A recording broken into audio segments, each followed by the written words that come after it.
काली माँ के मंदिरों में, भैरव के मठों में भी बलि दी जाती है, और अक्सर वहाँ पर तर्क ये दिया जाता है कि अगर आप बलि देते हैं तो काली माँ प्रसन्न हो जाती हैं, या जिस पशु को मारा जा रहा है उसका पुनर्जन्म होता है इंसान के रूप में।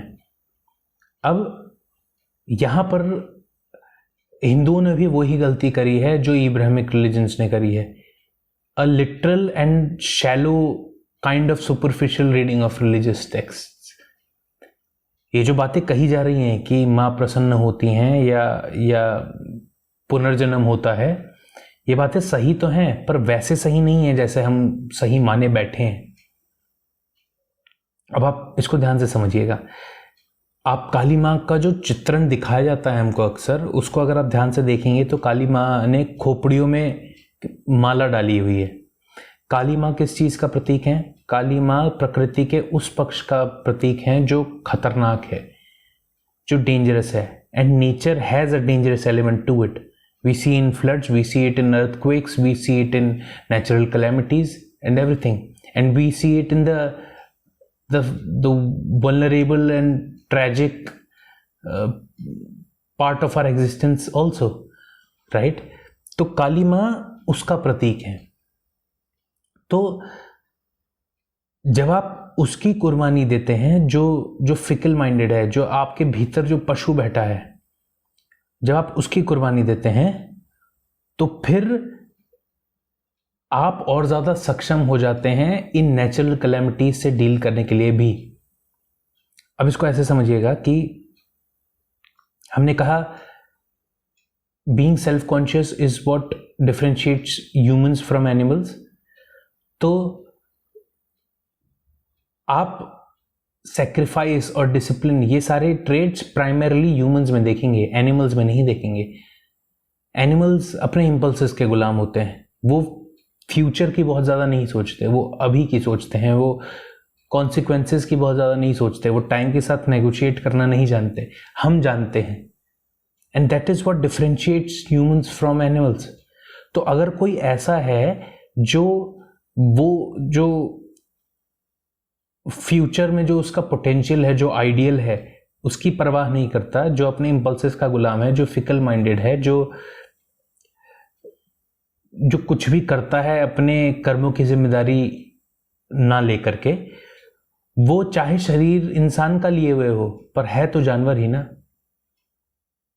तो जब आप अपने भीतर की उन प्रवृत्तियों की कुर्बानी देते हैं, तब आप काबिल बन पाते हैं कि ये जो लाइफ के साथ हमारी एक ट्रेजिक एलिमेंट जुड़ा हुआ है, या नेचर के साथ जो ट्रेजिक एलिमेंट जुड़ा हुआ है, रियलिटी इटसेल्फ के साथ जो ट्रेजिक एलिमेंट जुड़ा हुआ है, आप उससे बेटर डील कर पाएं, आप उससे नेगोशिएट कर पाएं।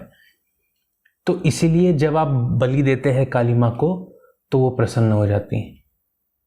ये मतलब है। अब आप देखेंगे कई बार काली माँ को राक्षसों का वध करते हुए दिखाया जाता है। अब राक्षस का क्या मतलब है? राक्षस के बारे में श्री कृष्ण भी बात करते हैं भगवत गीता में। कोई जंगली जानवर किसी राक्षस से कम तो नहीं होता ना। तो अगर किसी ने उस जानवर को, उन जानवरी प्रवृत्तियों को अपने भीतर इतना ज़्यादा बिठा रखा है कि वो किसी के नियंत्रण में नहीं है, अपने खुद के भी नियंत्रण में नहीं है, तो वो किसी जानवर से कम नहीं है ना। तो इसीलिए जब जिंदगी चुनौतियां फेंकती है तो सबसे पहले यही डगमगाते हैं, ये राक्षसी प्रवृत्ति के लोग। और ये बात तो हमारा कानून भी जानता है ना। आप ये देखें कि डेथ पेनल्टी इतनी रेयर क्यों है?